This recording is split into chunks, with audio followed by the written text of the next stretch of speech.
Of introducing a very special guest.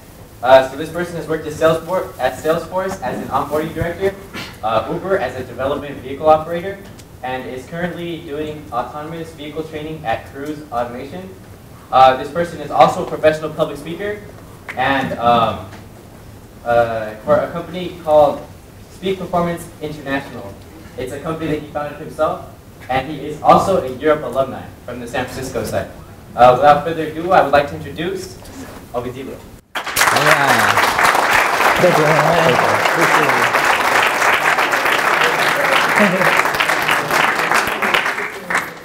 I've been speaking for about 3 years, and Gerardo's the only person who said my name right. Can you believe that? Everyone always says my name wrong, so I always introduce myself by saying, "Hi, my name is Ovi," like Obi-Wan Kenobi. That's the way to do it, you know. Or sometimes I say, "My name is Ovi." That's how we rock and roll. But I've got some stuff that I will be sharing with you here. So this is the magic box, all right? So keep an eye on the magic box. It's so magic it might fly. I'm just kidding. I put a lot of stuff in it so it doesn't fly. Do me a big favor and please stand up. Stand up. Just stand up. This activity will take about 33.5 minutes. Someone's like, whoa. Please look at the person on the left. See, some of you I pointed to the other side and we got look at the person on the right. All right, cool. Now, please sit down. I know, I hear you. It's like, what? What's the point?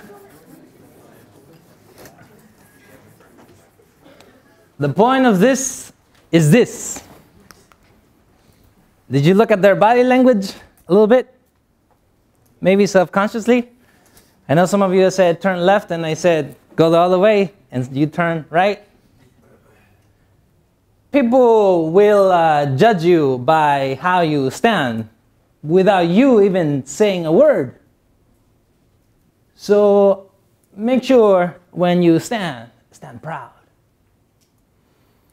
I'm a farm boy from the sugarcane fields of Guatemala. When I began to learn English in the United States in 2008, I used to say, "Hi, my name is Ovidilio. I'm from Watermelon." People would say, "What?" I said, "You don't know Watermelon?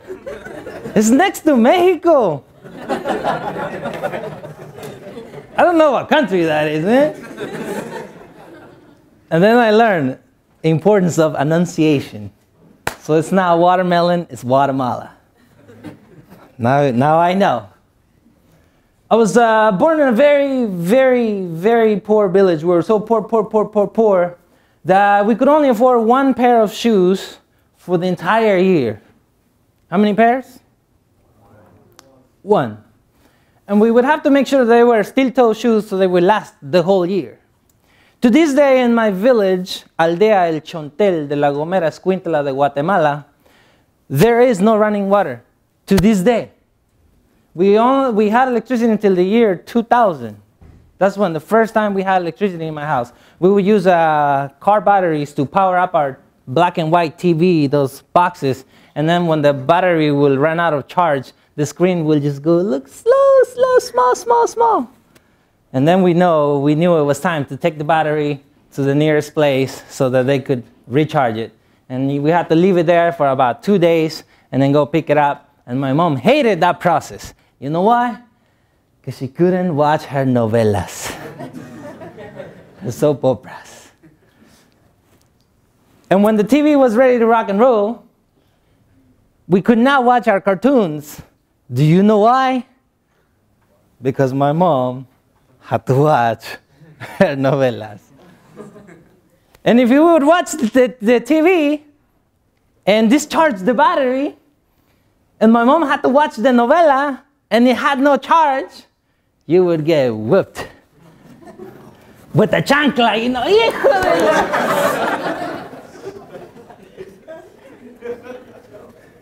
I'm a farm boy from the sugarcane fields of Guatemala who, at 6 months old, got his father taken away because someone killed him. So I never met my dad. And I didn't know when he died until I was about 13 years old when I went to the tumba, to the tombstone, and I read where it says Manuel Sagastume, born on this date, died on this date. And I was like, so that means I was this much old. Because I never heard anything about him because my mom never talked about him. So sometimes, you know, our life is tough. We think that because we grew up poor, because we grew up without parents, because we may have been left alone as a teenage, in our teenage times, we think that because of that, I will not make it. Because of this is going to be the baggage that I'm going to carry my whole life as an excuse of why it's too hard for me to make it. But you got to let go of the big, heavy, nasty baggage that sometimes make you a pessimist, sometimes make you have bad attitude, and sometimes make you have bad days. And those bad days turn into bad weeks, and so on and so forth. But I decided that I am not going to be a victim. I'm going to act and become a victor. So I come to the United States, walking in the desert for a day and a half. I almost died. I remember we had no water, we had no food. After 8 hours, we already ate our burrito. They gave us 1 burrito and 1 gallon of water, all gone. Sunlight strong. 4 guys, 1 lady. She was fainting. It was very hard, dehydrated. She was fainting. Her boyfriend was coming with her. Her boyfriend would tell our guide, Al coyote, we call them coyotes, said, man, please help my girlfriend. She's fainting. Do something.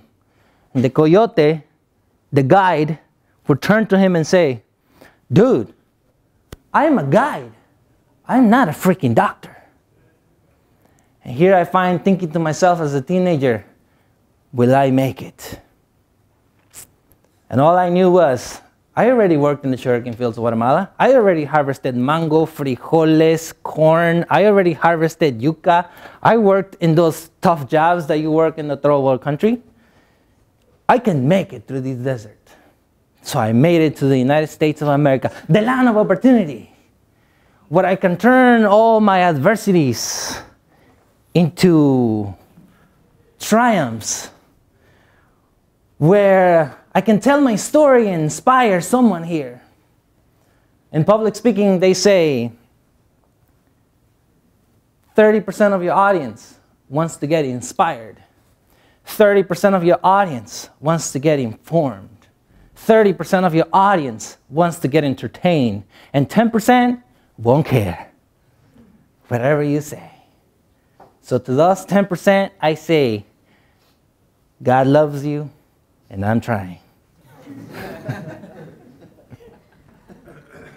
In 2006, I arrived in the United States.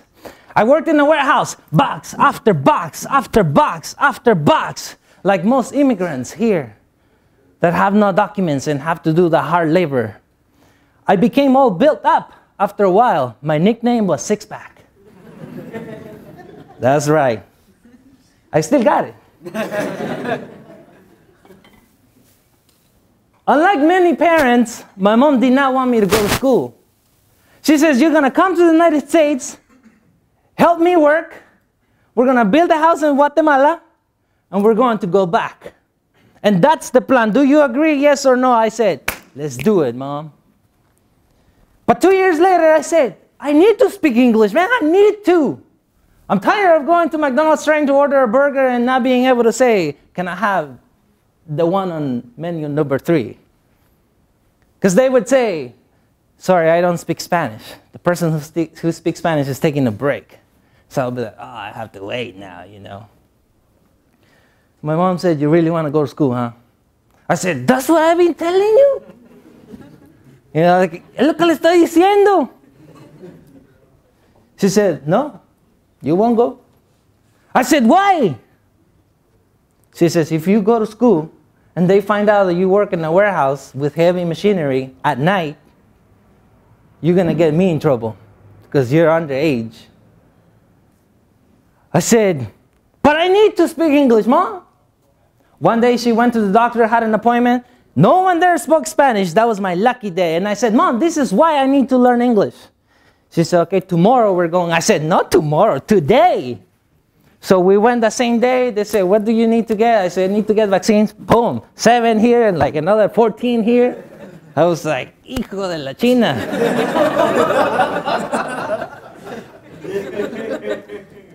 The same day I had to go work at the warehouse, bags after bags. I said, I got, what do you call it? Noodle arms like this. Can't do it. Finally, enrolled, Tennyson High School, March 2008, begin to learn English. Hi, my name is Ovidilio. I'm from Watermelon. What? Then I said, you know, what's the best way? What's the fastest way to learn English? One of my friends said, look, Ovidilio, I learn English quickly in the United States. If you want to learn English fast, you got to get a girlfriend who speaks English. So I said, what if I want to learn twice as fast?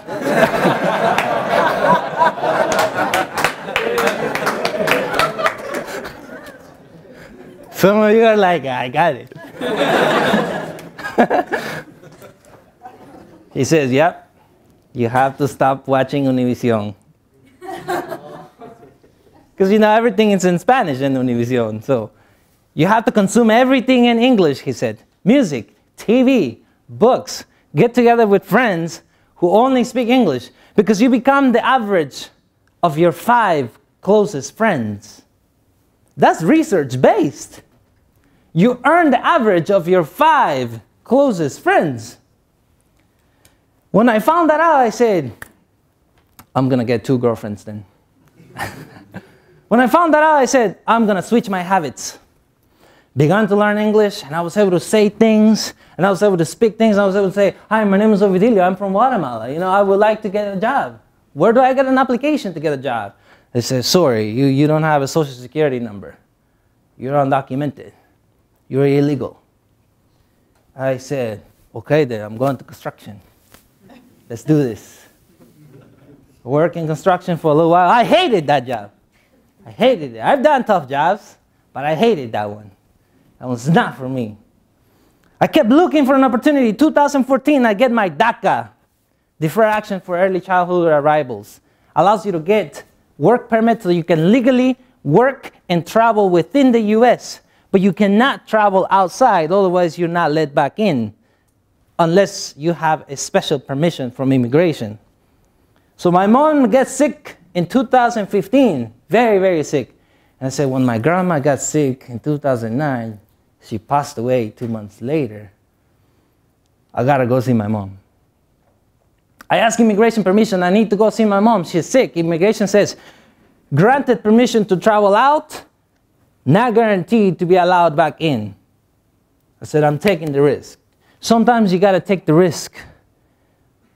When the desire is big enough, you gotta take the risk.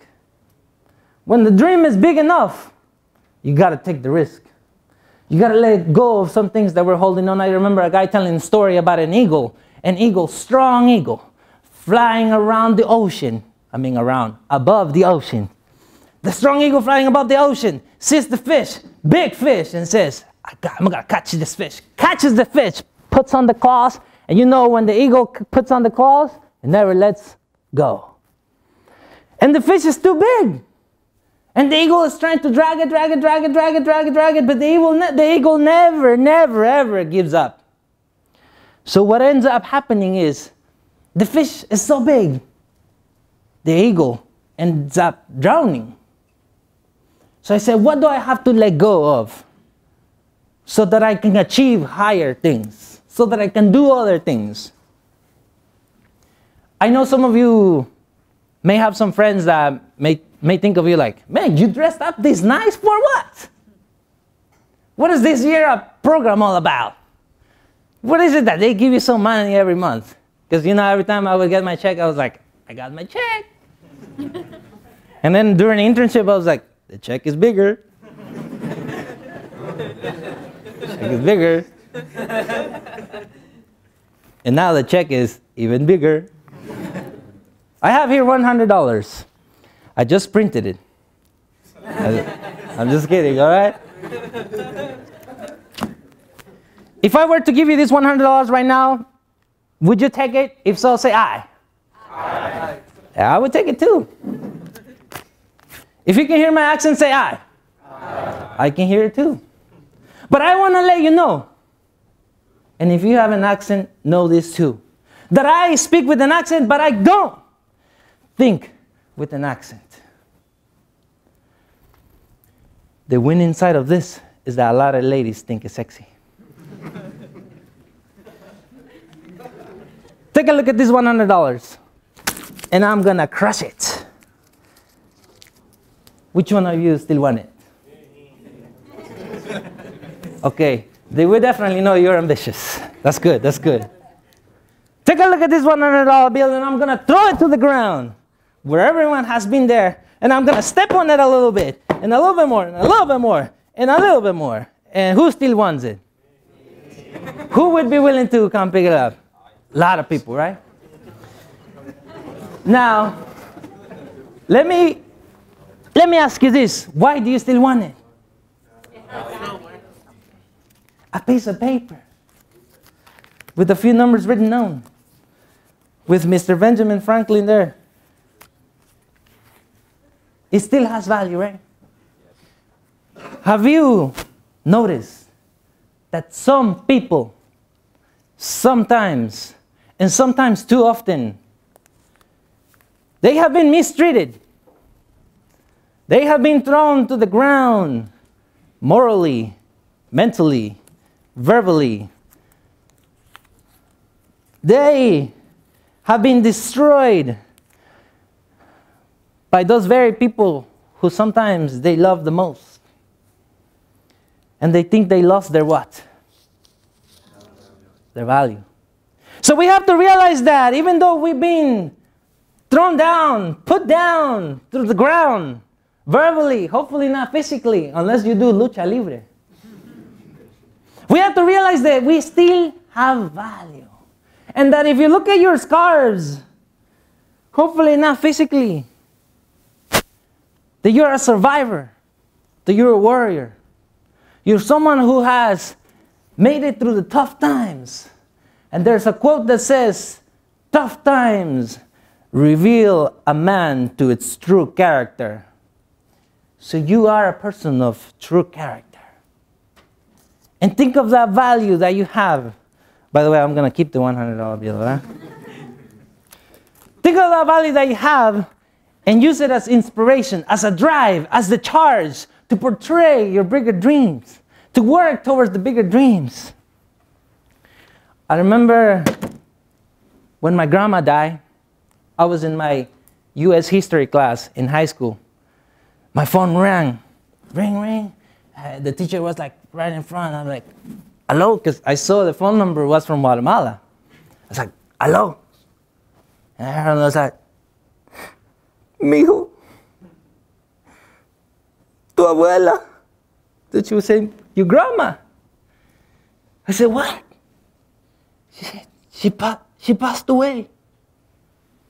I said, oh my God. Here I find myself, a teenager living alone in the US, having to work in the warehouse during the night, go to school during the day, and would have to make my own food during the daytime. I said, I'm going to quit school. I can't do this no more. My grandma raised me because my mom came to the US the first time when I was 8 years old. So my grandma raised me from there. My grandma raised me, like they say, a chingadazos, you know. My grandma was tough, tough, tough, tough. Tough love. But the grandma love is the best love. And many people agree with me on this one. So I'm going to quit school. I went to my counselor, and I didn't just quit because in my mind I believe that if you quit school, the police will come get you to your house to take you to school the next day. That's what I thought in my mind, you know, because you're a foreigner, you don't really know the system. So I was like, I thought if I quit school, the police will come get me to the house tomorrow and take me to school. So I said, I want to quit, but I don't want to quit getting in trouble. So I went to talk to Miss Vásquez. So Miss Vásquez, I can't do this no more. My grandma died. I am very sad. Can't do this. I work in the warehouse. I am tired. I have to cook for myself. Every day I was making myself sandwiches, you know. So she said, Ovidilio, let me ask you this question. I said, what's the question? Nothing will convince me. Whatever you say, nothing will convince me not to quit school. I'm tired of this. She said, you already speak some English, right? I said, right, because I have already been 1 year in school. I said, if you were to walk up to your grandma and say, Grandma, my grandma's name is Doña Elena Sarceño. And I would say, Grandma, I want to quit school. What would your grandma say? And I was like, my grandma would say, you stupid, mijo. What do you mean you want to quit? You were born to win, not to quit. And she said, that's what your grandma would say? I said, that's what my grandma would say. And she said, the thing that really turned my mind around. And I just didn't expect to hear this. She said, now your grandma's watching you from heaven. I said, I hope she's there. Because you know she used to, orale. Your grandma's watching you from heaven. She can watch you graduate now. I said, can I just go home for today then? She said, go ahead, mijo. Take the day. But come back tomorrow, all right? No problem. Next day, stronger than ever. I said, now I'm going to learn English 3 times as fast. So guess what I did? Not what you're thinking. I started practicing English in school, at work. I would listen to radio, everything in English, everything in English. Even at Mexican restaurants, I would say, hi, can I please get a burrito? I would say, I watched the nopal in your face. What do you mean speaking English?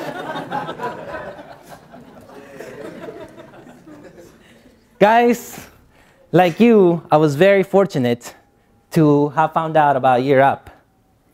I said, what is this Europe thing? You know? No, it's Year Up. I said, it sounds like Europe to me. You mean they give you some money every month and they give you free college credits? What is this? Is this really, really real? I said, yes. Okay, let's do it. Did not doubt it anymore. I signed up, PM class. I learned that I could dress up because you can dress to impress. You can dress for access. And you can dress so you feel great. Feels that personal confidence, the self-esteem. I learned the core values. I learned that I'm really bad at IT. I'm really bad at coding. I'm just really bad at all the numbers. Excel, oh my God. Have you ever seen the Matrix film? I felt like I was taking bullets, like boom, boom, boom, boom. What do you mean VLOOKUPs? Forget it.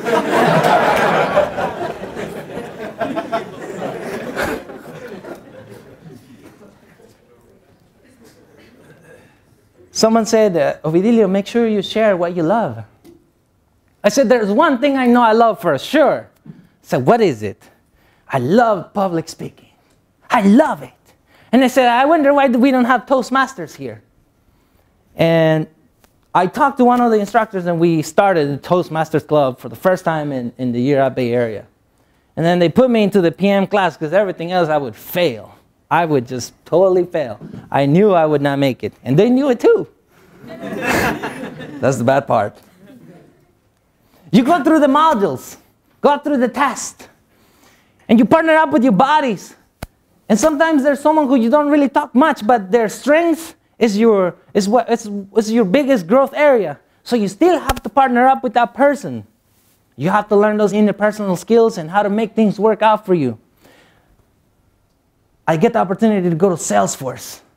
Onboarding coordinator, global boot camps every 2 weeks, and I will meet people from all over the world. And they would be like, man, you look very sharp. I said, I know.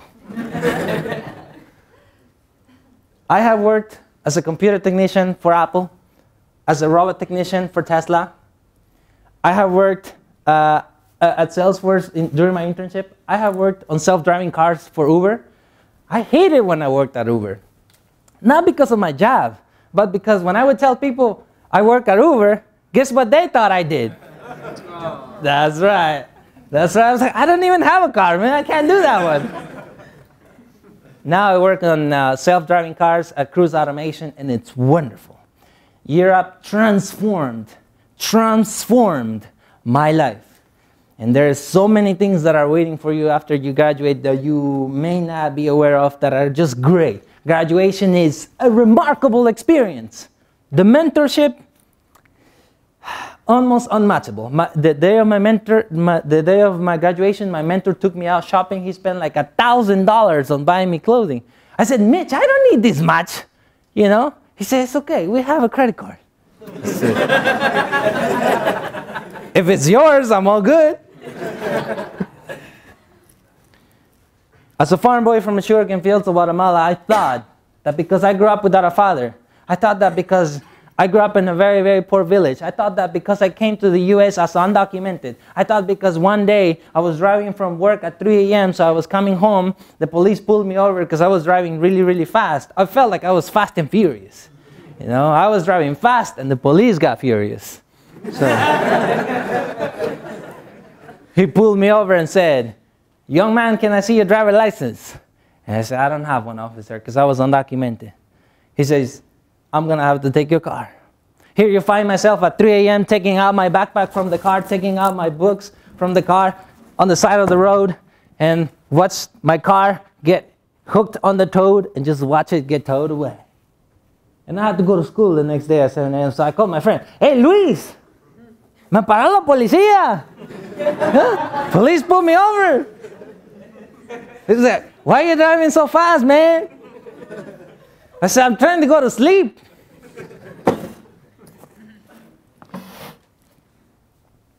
If you take nothing else from my talk today, take this.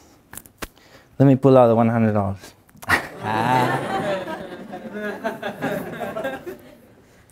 Even if you've been through tough times,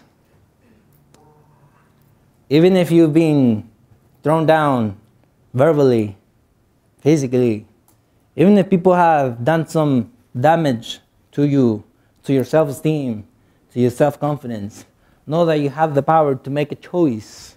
I made a choice that day when she said, what would your grandma say? And she would say, you stupid, mijo. Just know that it's possible. That thing that you're looking forward to, it's possible. But it's up to you to dress up, get up, and show up. It's up to you. It's only you, the person that you see in the mirror, that will tell you the real truth. Am I doing enough? Am I going the extra mile? They say the extra mile is never overcrowded. So I always did the extra mile. I have been paid, what's this? $7,000 to speak for 1 hour. 1 single hour. Can you still hear my accent? Yeah, it's incredible. A farm boy from the sugarcane fields of Guatemala. Never thought in my life. And I still keep a full-time job. Hey, how am I going to reject $50,000 a year? I can't reject that. Plus, the job is easy. You just do your work. It comes to personal responsibility, personal reliance, and of course, make sure you give value to those around you. Because my philosophy is easy. I want to make my friends successful so I can have successful friends. But I gotta make them successful first. They say what you put in, you take out. It's like the bank account, you know, put in $100, you can take out $100. Take out more, you're in debt. I have a small gift here for you. And after this, we're gonna jump into the Q&A. I have a book and a CD that I have published 5 books because I have a publishing company and I have a public speaking company. I've spoken in universities and I never went to college, right? Just year up, which is more than enough for me. I have here, I would like to give this to one person. Who would like it? Who would like to take this home? Okay, I'm going to give it to you right now for free. Who wants it? Well, I'm giving it to you. It's free. You're not going to pay anything. Who wants it? Give him a big round of applause. I'll give him a big round of applause.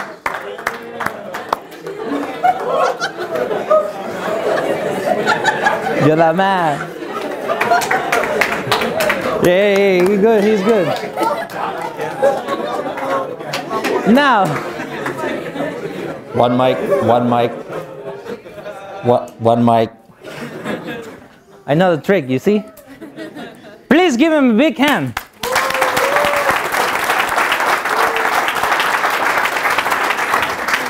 What's your name? Arturo. Tiene nombre de telenovela, you know, like. I say, what's your name? He's like, Arturo.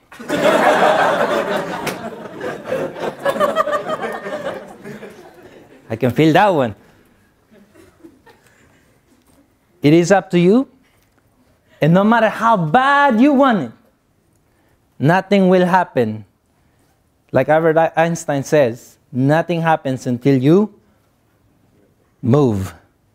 You gotta get up, dress up, show up. Thank you, guys.